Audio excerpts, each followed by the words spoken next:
meine Arbeit für richtig hältst. Ob du glaubst, dass ich fleißig gewesen bin, dass ich gearbeitet habe, dass ich mich in diesem Jahr für dich eingesetzt habe, dass ich anständig meine Zeit verwendet habe im Dienste meines Volkes.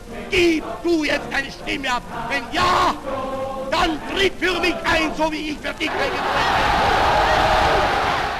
If you needed any evidence whatsoever that we are truly and undeniably in the clown world, I've got the perfect story for you.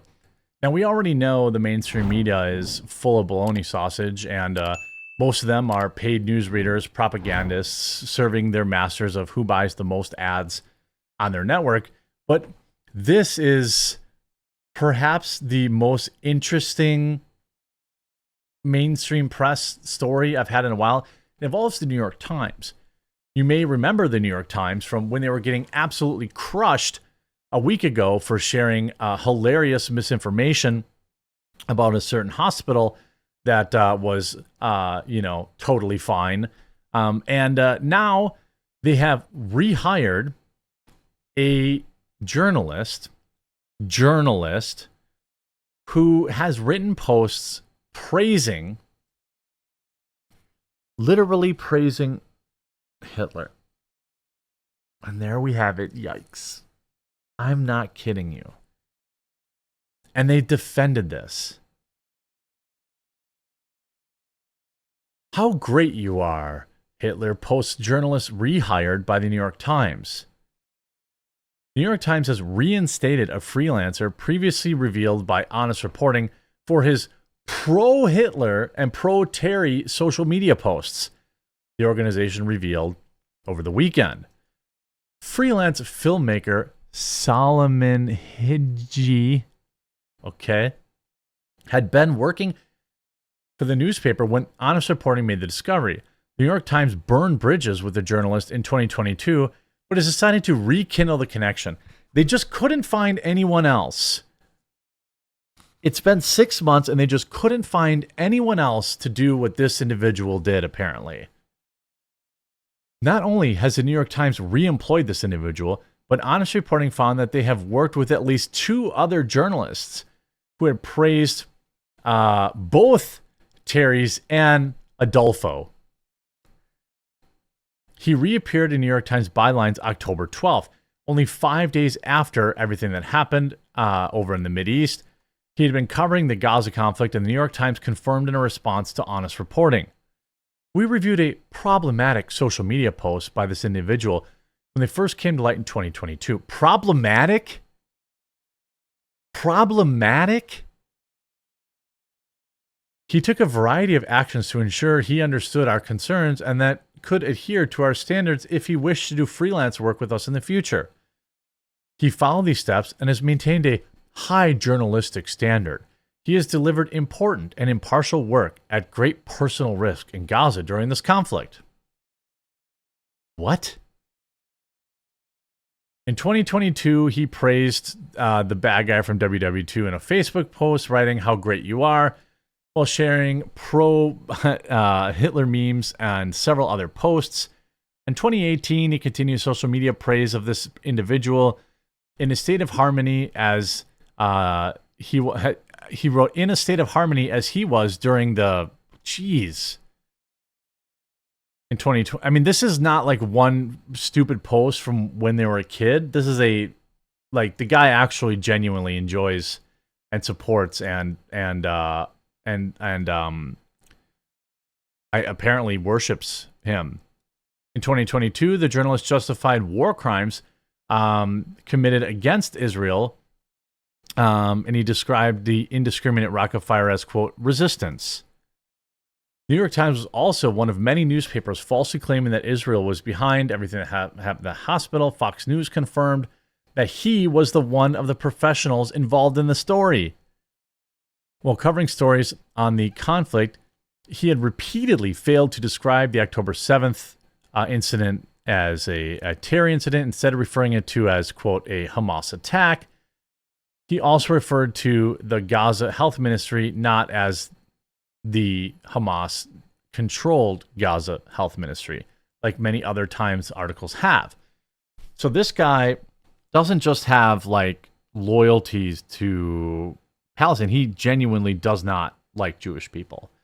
I think that that's pretty clear. And the fact that the New York Times has this dude on their payroll is wild.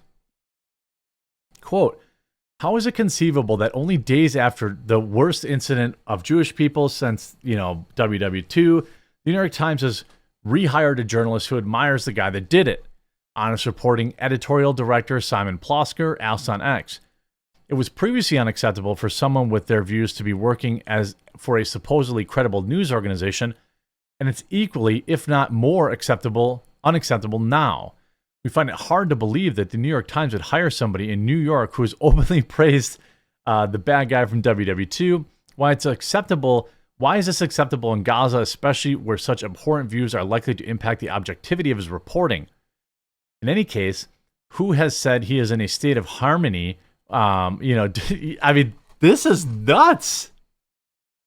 This is nuts. Even the funny thing was, even Barstool Sports, Dave Portnoy called it out.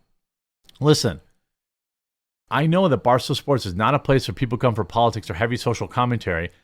However, having said that, this story needs to be blogged, in my opinion. Like, I already knew the New York Times were pieces of S. It's been eye-opening over the past few years to see just how devious, dishonest, and treacherous they really are. They are activists masquerading as journalists who do not have a shred of morality or interest in the truth. Hey, I mean, who's been saying that for years? Many of you also know that. But even I was surprised at the latest revelation. The New York Times literally hired a man who openly professes love for Hitler and the bad guys from WW2 to be covering the conflict in the Middle East for them. Introducing Suleiman Hedji. He looks well-fed. I mean, you see some of these posts. How great you are. I mean, yikes. 15 likes. Now, unlike a lot of other issues, there isn't much of a gray area here. On other issues in this conflict, there isn't much of a gray area here. Nobody is denying that this guy posted the aforementioned pro-Hitler memes, and New York Times is not denying that he is covering the war for them. They're not denying that he contributed to their story about the hospital incident. They're not denying any of it. Nope, they're openly admitting that, yes, this person is their boots on the ground correspondent. But don't worry, everybody. The New York Times knows that he loves Hitler and wants to end on Jewish people, but they've assured us that it won't affect his coverage or the Times' coverage of the war. Also, the guy that loves Hitler won't let his hatred for all Jewish people affect his work covering the war. Got it. Again, this post isn't about who is right and who is wrong right now in the Middle East. I get it. It's a long, complicated story in that region, but I do think there should be a few things all humans can agree on.